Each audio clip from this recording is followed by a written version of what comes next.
RL Location Automobile. Pour toutes vos locations de voitures et utilitaires en Guadeloupe, faites appel à RL Location Automobile. Avec RL Location Automobile, réservez en toute tranquillité, 7 jours sur 7, 24 heures sur 24. RL Location vous propose une large gamme de voitures et d'utilitaires au meilleur prix sur le site internet www.rl-location.com.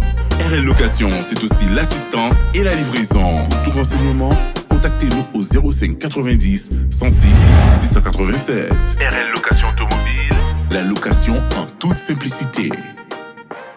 Attention, chez RL Location offre exceptionnelle en ce moment pour un véhicule catégorie A, minimum 10 jours, 12 € par jour. Un véhicule catégorie B, minimum 10 jours, 18,90 par jour.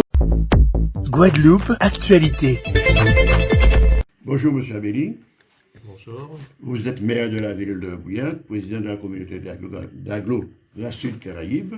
Oui, à ce titre, effectivement, quel constat faites-vous après le passage de Fiona? Le constat, c'est un constat partagé par tous. Le sud Bastère a été très fortement endommagé suite au passage de Fiona. Je crois que c'est une des parties de la Guadeloupe les plus touchées. On a 11 communes. C'est vrai que les 11 n'ont pas été touchées de la même manière. Je prends l'exemple de Bouillante qui est sinistré, certes, mais qui est beaucoup moins sinistré que Capesterre, que Vieux-Habitants, que Baïf. Donc oui, on a un territoire qui a été fortement impacté, mais avec les degrés divers suivant les communes. Justement, quels sont les dégâts recensés sur le sud Caraïbe? Les plus gros dégâts?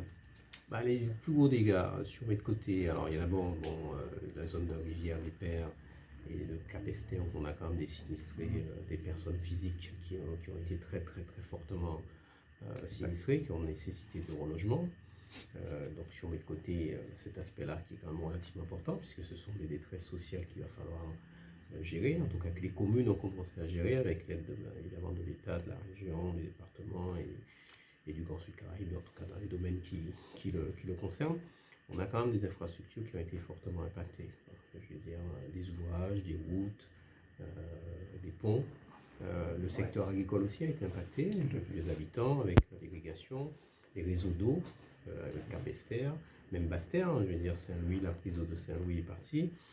On a pu opérer grâce aux efforts de l'association de Saint-Louis et du SMGAG pour remettre en service de manière provisoire l'eau sur Bastère. Sur Capesterre, le SMGAG avec l'aide de l'État, la région, le département, travaille à sécuriser en tout cas la distribution, non seulement sur le territoire du Sud-Bastère, mais aussi sur la Grande Terre. Les agriculteurs ont été impactés, c'est-à-dire Capesterre quand même. Donc oui, on a tous les domaines d'activité ont été touchés. Maintenant, il s'agit de se retrousser les manches et que chacun dans les domaines qui les concernent, les domaines de compétences qui les concernent, accompagne la reconstruction et au retour à la normale de cette partie du territoire qui a un grand besoin, puisque je rappelle qu'on a eu 2 ans de crise sanitaire qui a impacté la vie sociale et économique de ce territoire-là. Fiona qui passe, qui rajoute une couche, donc il faut qu'on se relève rapidement parce qu'il va falloir qu'on profite notamment de l'arrivée de la route du Rhum au mois de novembre, cet événement international majeur pour le développement économique, etc. Bien évidemment, il faut se retrousser les manches, mais quelles sont les mesures prises pour un retour à la normale? Aux mesures prises pour la retour à la normale, ce sont déjà des mesures qui ont déjà été mises en œuvre. Je parle sur le réseau d'eau, je veux dire les travaux qui ont été opérés par le CMGAG avec l'aide de la région, de l'État, du département pour permettre un retour à la normale au niveau de la distribution d'eau. Sur Vieux-Habitants, l'irrigation qui reste la compétence du Grand Sud Caraïbe, donc les travaux qui ont commencé en début de semaine dernière, puisqu'on a fini par obtenir les autorisations qui étaient un peu lentes à obtenir. Donc voilà, ce sont les premières choses. En tout cas, le rétablissement des accès, parce que je rappelle quand même, dans le sud de Bastère, ce n'était pas évident de circuler. Le pont de Rivière des Pères a été coupé pendant quelques jours, ce qui a créé des difficultés énormes.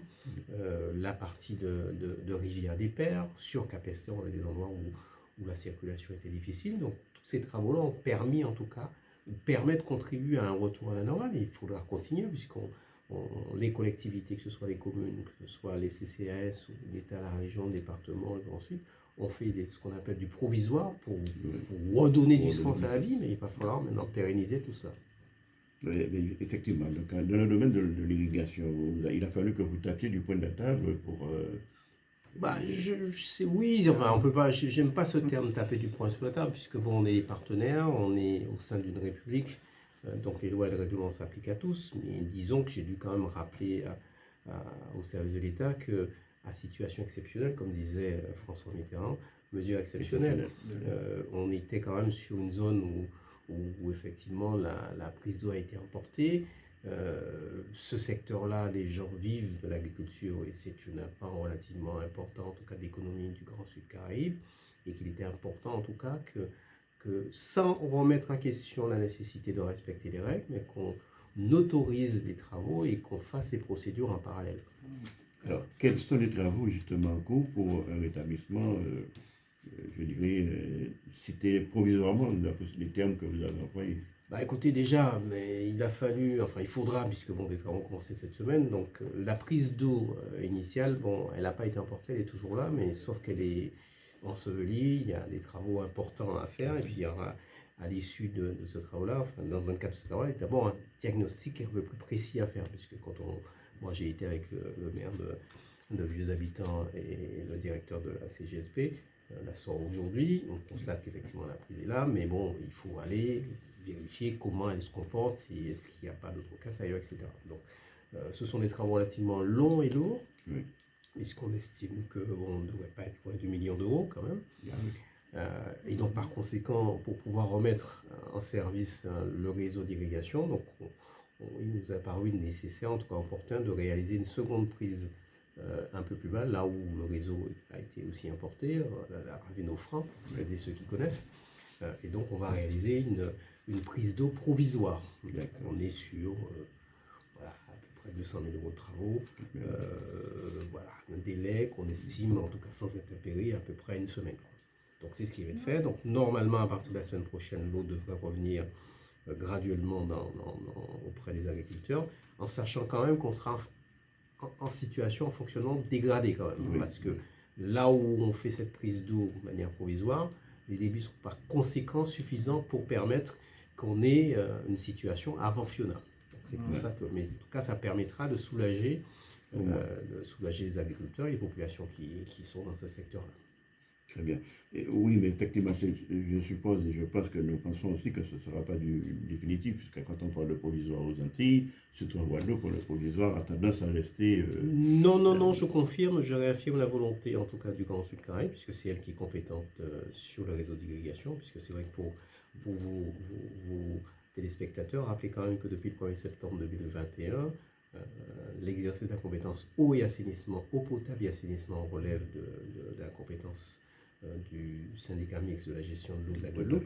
Mais l'irrigation qui était déjà détenue par le Grand Sud Caraïbe est restée au sein du Grand Sud Caraïbe. Donc notre ambition, effectivement, puisque c'est un pan, en tout cas, important en termes d'activité sur le territoire, c'est de remettre à niveau, en tout cas réparer, remettre en service cette prise d'eau initiale. Et donc, je vous garantis que non, on n'est pas sur du provisoire qui va durer.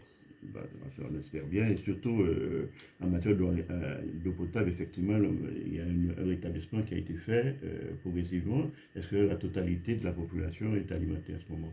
Non, on en est encore loin, puisque je prends le cas, en tout cas, sous le réseau d'eau potable sur mon territoire. Bon, il y a Capesterre, des zones qui ne sont pas encore totalement alimentées. On a Vieux Habitants où la prise d'eau de Beaugendre n'a pas été, en tout cas n'a pas encore été remise en état, même serait-ce que provisoirement. Les travaux ont commencé, mais en tout cas, on n'a pas encore pu remettre en service. Alors on fonctionne en mode dégradé avec un appoint de Bouillante, puisque Bouillante et Vieux Habitants sont interconnectés. Mais ce n'est pas encore satisfaisant, donc il faut qu'on poursuive. Les travaux sont en cours, ils ont été pris en charge par la région Guadeloupe, en tout cas pour ce qui concerne Beaugendre. Et l'objectif quand même, c'est que bon, d'ici la fin du mois, on est en situation provisoire, un fonctionnement qui ressemblerait à ce qu'on avait avant Fiona. D'accord. C'est quand même porteur d'espoir. Écoutez, oui, mais je crois me rappeler aussi, attirer l'attention des uns et des autres, que bon, les travaux qu'on fait ne permettront pas d'être en situation meilleure qu'avant Fiona, puisqu'on avait une situation avant Fiona. faudrait pas que les uns et les autres puissent penser qu'avec les travaux qu'on fait, que bon, on oublie ce qui se passait avant, etc. Donc, au mieux, on sera dans la situation d'Aviashuna, et donc après, il va falloir que le SMGAG poursuive ses actions pour améliorer la distribution de l'eau potable sur l'ensemble du territoire. Voilà, et surtout pour l'eau agricole, les agriculteurs sont en attente. Vous avez dit tout à l'heure, il y a un instant, il y a à peu près pour une semaine pour une remise oui, tout à fait, de manière dégradée. Les travaux provisoires, donc, sauf intempéries, on estime qu'il y a une semaine de travail. D'accord.